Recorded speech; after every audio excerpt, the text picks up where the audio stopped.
پسرلی ادبي او کلتوري ټولنه.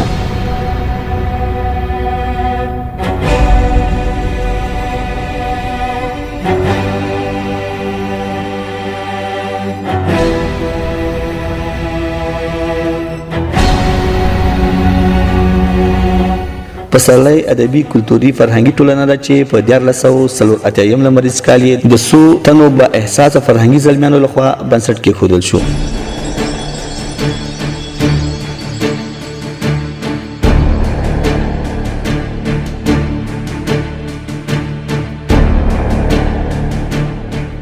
عزت الله پامیر، نور رحیم عاطف او ګل رحیم نیازمن هغه فعال ځوانان چې دغه ټولنې د جوړېدو لپاره یې هلې ځلې کولې.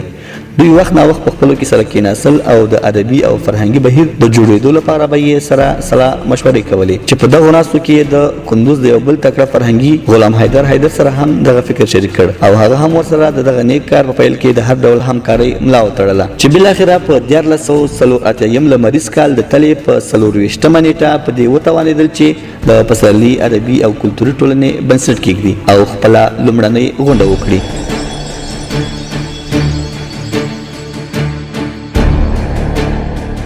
د ټولنې په لومړنۍ غونډه کې چې د ګوتو په شمېر کسان لکه ګل رحیم نیازمن، غلام حیدر، فدا محمد ارزښت، نور رحیم عاطف، عزت الله پامیر، نظیف الله نظیف، محمد حنیف ناشر، عبدالستار شمال ناستو چې دا وخت یې شمېر له لسګونو کسانو اوښتی دی.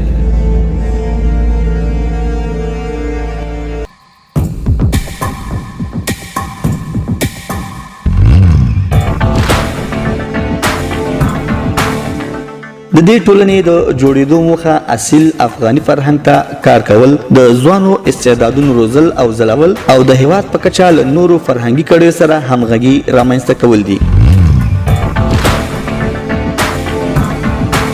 پسرلی ادبي او کلتوري ټولنه یو مشر او دوه مرستیالان لري چې مشر یې د یو یا دوه کلونو لپاره د بنسټ ایښودونکو لخوا ټاکل کیږي. ترڅنګ یې څو کاري کمیټې لري چې دغه کمیټې د مشر او غړو لرونکي وي.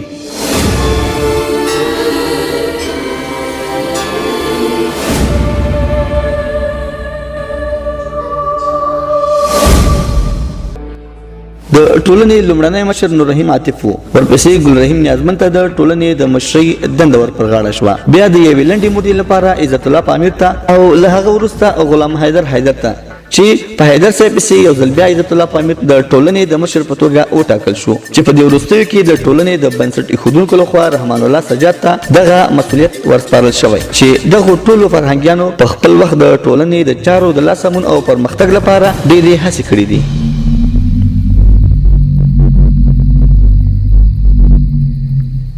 پسرلی ادبي او کلتوري ټولنه ویاړي چې په کابل کې د قلم ټولنې د دې ټولنې د یو تن فعال غړي ګل رحیم نیازمن مانځ غونډه جوړه کړې وه چې د هېواد د مختلفو ولایتونو مخکښو لیکوالانو او فرهنګیانو پکې ګډون کړی و.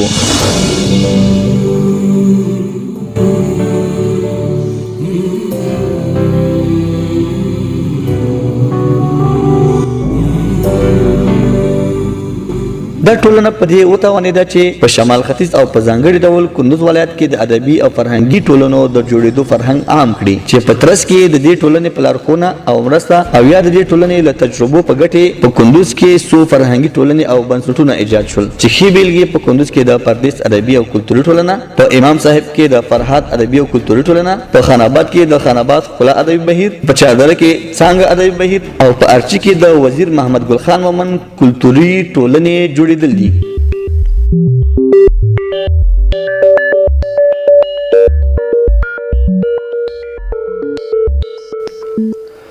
ټولنه تر دې وخته په لسګونو لاسته راوړنې لري چې ځینو لویو لاسته راوړنو ته یې ګوته نیسو. ودیزې غونډې،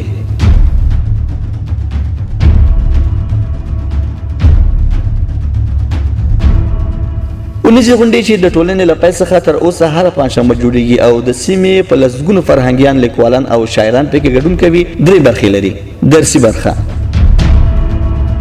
په دې برخه کې د ټولنې یو غړی نورو ته په مختلفو برخو کې خپل راټول کړي معلومات وړاندې کوي. د کره کتنې برخه چې د ټولنې د یو غړي په نثر یا شعر پکې کره کتنه کیږي. آزاده غونډه چې د غونډې ګډونوال پکې خپلې نثري لیکنې او شعرونه اوروي.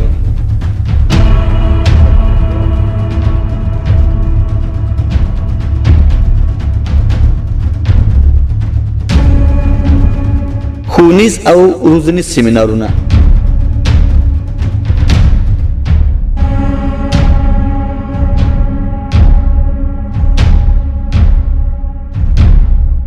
ټولنه توانېدلې چې وخت نا وخت د خپلو غړو او ګډونوالو د ظرفیتونو د لوړولو په موخه په ادبي، ژورنالیستیکي او ټولنیزو برخو کې 3 ورځني، 19 او 15 ورځني ورکشاپونه جوړ کړي.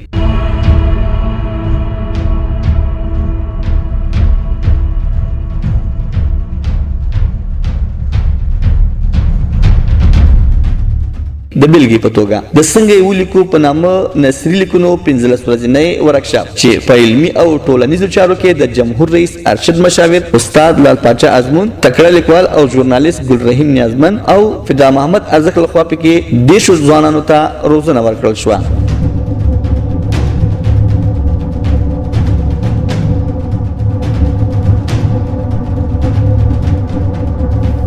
د ویندوی 3 ورځنی ورکشاپ، د کیمرې یعنی تصویر اخیستلو ورکشاپ، د رهبرۍ او مدیریت 4 ورځنی ورکشاپ، د پروپوزل لیکنې 3 ورځنی ورکشاپ،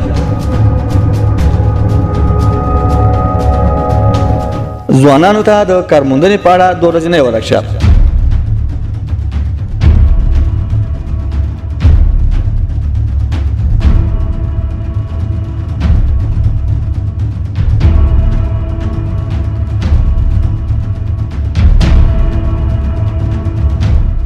مناسبتي او منځغونډې. دا ټولنه په دې هم توانېدلې چې د کال په اوږدو کې ځینې مناسبتي غونډې او یا د ځینو شخصیتونو ویاړ غونډې هم جوړې کړي.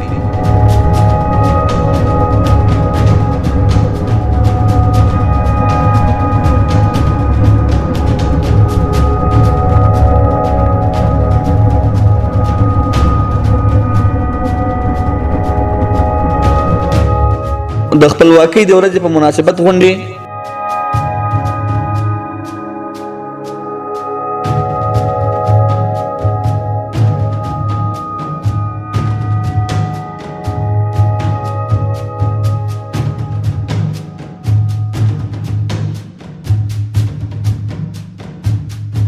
د کتاب د ورځې په مناسبت غونډې،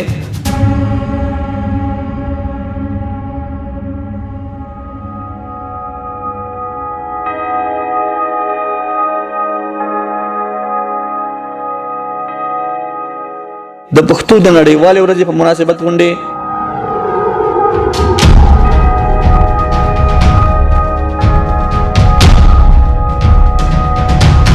د مورنۍ ژبې د نړیوالې ورځې په مناسبت غونډې،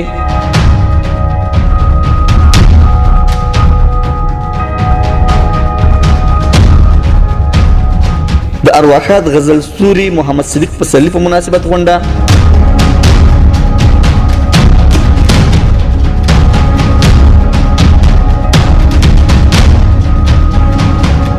د ارواښاد پسرلي لومړی او دویم تلین منزل،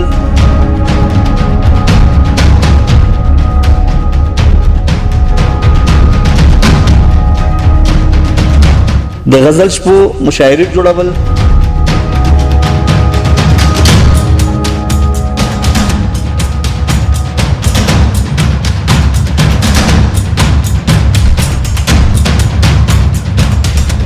د کندوز د یو تن سپینګیري لیکوال او شاعر حضرت ګل ارچوال ویاړ غونډه،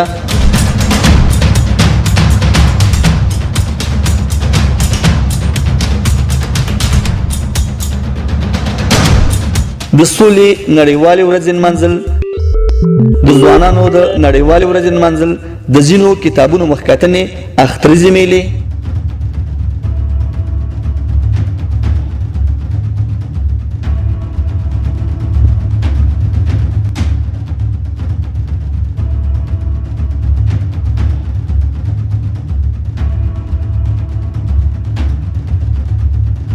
د ریډبل مشاعره،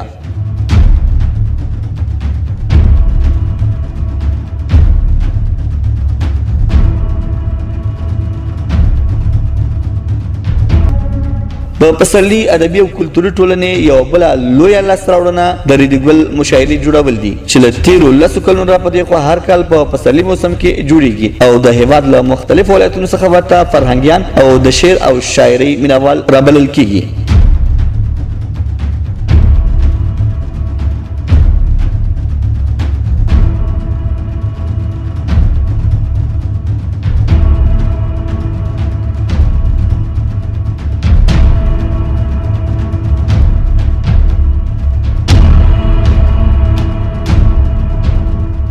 کلتوري او علمي سفرونه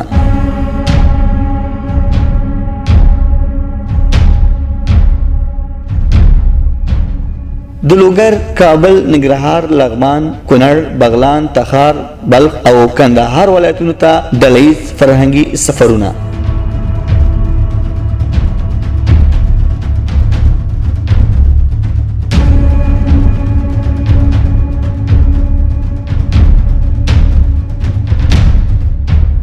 همدارنګه دا ټولنه د هیواد له مختلفو علمي، فرهنګي او ادبي ټولنو او مرکزونو سره نږدې اړیکې لري، خو په شمال ختیځ او شمالي ولایتونو کې بیا دغه اړیکې ډېر سره نږدې دي چې ښه بیلګه یې د بغلان ولایت د فرهنګیانو او په بلخ کې د بلخ ادبي خوځښت او نورو ټولنو سره نږدې او تنګې اړیکې دي.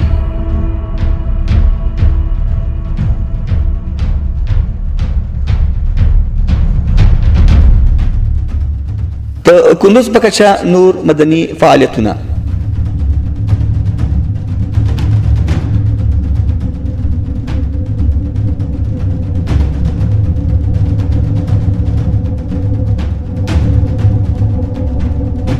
دا ټولنه د کندوز د فعاله مدني ټولنو غړي ده چې د دې ولایت په کچه د نورو مدني ټولنو په ملتیا ځینې اړین پروګرامونه جوړوي او کله هم د ځینو مسایلو لپاره اډوکسي کوي چې ښې پایلې درلودلې دي.